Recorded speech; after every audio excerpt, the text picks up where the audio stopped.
Man, we're in Santa Monica today. In 2020, when I was incarcerated, I was on the telephone with a guy by the name of Cody Foster, and he became my ghostwriter. 5 years later, here I am on the streets of Santa Monica, and I'm going to meet my ghostwriter for the first time, and he's staying at Carmel Hotel in Santa Monica. I can't wait to meet him. So where's he from? Man, he's a gypsy. He's from New York, he's from Texas, he's from Massachusetts, he's all over the place. So I think right now he's visiting. We have something very special going on that I'll let him discuss.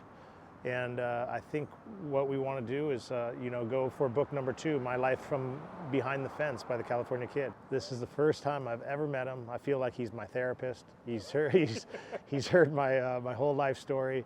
And now I get to finally shake his hand and say thanks for everything he's done. You know, my life rights manager, Van, he put us together. He says, hey, I got a hell of a story. And I remember reaching out to him, and he says, man, I don't do anything for free. And I said, well, let me tell you my story. And I gave him a little brief summary of who I am and what I did and how I'm trying to make a comeback and be a better person in this world.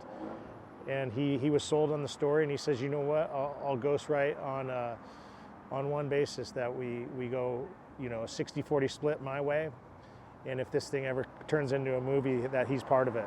So that's where we are today. Yeah, so the way a ghostwriter is, particularly when you're incarcerated, it's very hard to write a book, obviously, to get things edited and spell checked, whatnot. So I wrote the book. I wrote chapters of the book. I did recordings with Alex on the prison I did chapters of the book on the prison wall phone for 15 minutes a day for nearly 9 months.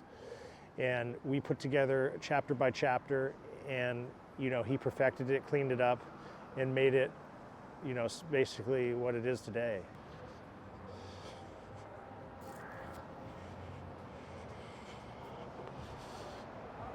Excuse me.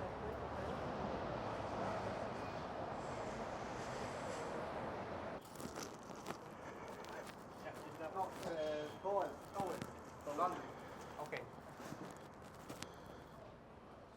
Touchdown. What's up, brother? What's up, bro? Man. Long time, man. Good to see you, man. Good to see you too. You look good. You too. Yeah. You look sharp, man. Thanks, but yeah. Oh man, this is wild as hell. Yeah, buddy. I can't How long has believe it been? 5 years. We were just interviewing, and I said it's 2020. I spoke to you on a prison wall phone. I said now 2025. I'm on the streets of Santa Monica. This is wild. You're like my longest running pen pal. That's right. That's what you are. You're my prison pen pal. Yeah, I told him you're like a therapist. I said, Yeah. you know my whole life story. Yeah. And I know a lot of your story too. You do. Breakups, makeups, everything, right? Everything. Hey, we've been through thick and thin. Yeah, it's been some of the biggest catharsis I think I've ever had was just like talking to you. Yeah.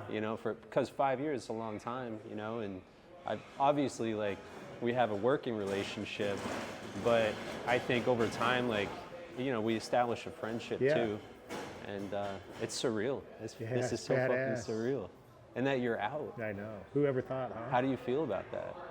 I'm still adapting, right? Yeah. I'm still learning how to walk again. Hey, you're still learning how to use an iPhone. Yeah, the iPhone's tough. Yeah. I haven't figured out how to make money yet, but it's going to come, right? Oh, it's coming. Yeah, it's man. coming, The ice cream man. business is going to bring it on. Yeah. Same with our film too. Yeah. I think when we do that. It's also book number 2, right? Book 2. It's going to be called My Life from Behind the Fence by the California Kid. That's right? going to be fun. Yeah, because everyone wants to know what happened after Yeah. the arrest, right? And that's kind of everyone's writing me on social media going, hey, you just left it to the arrest. What happened after? I feel there's a sickness to people. They want to know what happens in prison, right? They do. It's the unknown. Yeah, it's the same thing that drives people to obsess over true crime. Yeah. They want to know the darkness. Yeah. So that they can more so I think understand the light in life. And I think they realize they'll probably never go to prison, so they want to know what happens, right? Hopefully they it's never a go to prison. It's a sickness. Yeah.